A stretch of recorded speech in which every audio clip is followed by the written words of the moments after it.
dito. Gusto niyo makulong kayo. O mumurahin mo rin ako katulad ng pagmumura mo sa tao ko. Ano gusto mo mangyari? Sabihin mo na. Alam mo ba ano nangyayari? Oo, alam ko. Hinubukan mo mag-demolish ng tao na may tao sa loob ng bahay. Hindi totoo yun, Mayor. May video eh. Baka ang video niya tingnan mo yung video namin. Drug din yung dinimolish ko. May karapatan ka ba mag-demolish? Nandito dokumento. Eh, ba't hindi ka tumawag ng polis? Nasa loob ng yarda namin, ang tauhan namin ang nagtayo nun, at saka walang May Pilipino. karapatan ka ba mag-demolish? Hindi naman tayo May court order ka ba? Wala. tingnan mo na lang, sir, tingnan mo na kung itsura. Nakapasok na ako dyan. Gusto ko talaga tanong kay Bigo na, saan ba nanggaling talaga ang galit mo sa amin? Dahil nang dumating ka sa amin, galit ka na eh.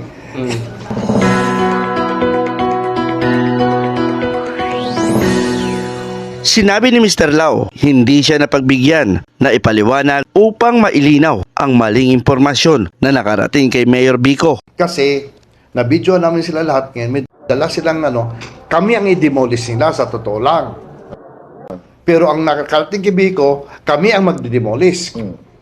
Kasi, hindi sila natuloy mag-demolish because sinundo ko si Kapitan Torres, kasabay ko si Kapitan Torres dumating dito. And then sabi ni Kapitan Torres, sino ngayon ang nag-utos sa inyo na mag-ano? Actually, nakaposisyon ng tao, 40 katao dala nila. Ayon pa kay Mr. Lau, yung video viral sa social media, yung tao na tinutukoy ni Mayor Vico ay ang kanilang tauhan at ang ginibang gusali ay kanilang property na ginawang drug house. Actually,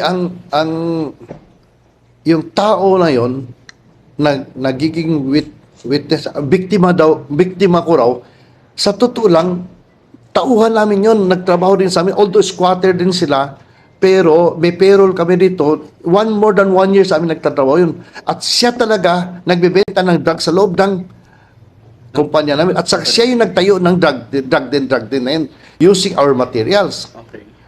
So, bakit naman ako magpaalam pa kay Mayor o kay Chairman, no? Na gigibain namin yon. Anong barangay ho nakakasakop dito? Bambang. Si Chairman Samson nga ang chairman dyan eh. Sinabi rin ni Mr. Lau, pang-5 beses na siya pabalik-balik sa City Hall ng Pasig upang personal na makausap si Mayor Vico Soto. Subalit bigo ito. At ang pang-6 na balik ni Mr. Lau ay tanging si Atty. Manzanero ang nakaharap nito at dito niya sinabi ang kanyang problema. Subalit, lumipas ang 1 taon. Nung pumunta ko kayo sa, sabi nyo, nabanggit nyo kanina, mga ilang beses kayo pumunta kay Mayor, sinadya nyo mismo sa City Hall. 5 beses. Actually, in the end, pang-6 na beses si Administrator Manzanero, Atty. Manzanero, nakausap ko talaga. Dinulog ko sa kanyang problema ko sa drugs. Tapos sinabi niya, sige, ako na bahala. Kami na mag-usap ni Mayor dyan. Pero sinabi ko sa baka pwede mag-courtesy call ako bilang negosyante, no? Sige, tatawagan ka lang namin. Pero after more than 1 year, hindi naman talaga kami pinagbigyan. Pakiusap ni Mr. Lau, sana bigyan nila ng importansya silang mga negosyante ng Pasig. Pero dapat bigyan niya ng importansya ang mga negosyante.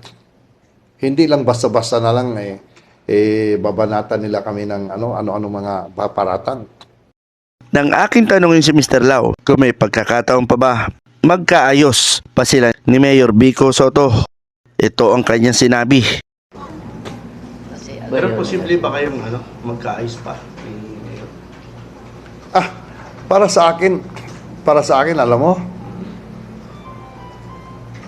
wala naman bagay na dahilan kung bakit hindi mag-ayos. Pero definitely, the damage has been done. Nagbabalita, Alfredo Patriarca para sa Road News.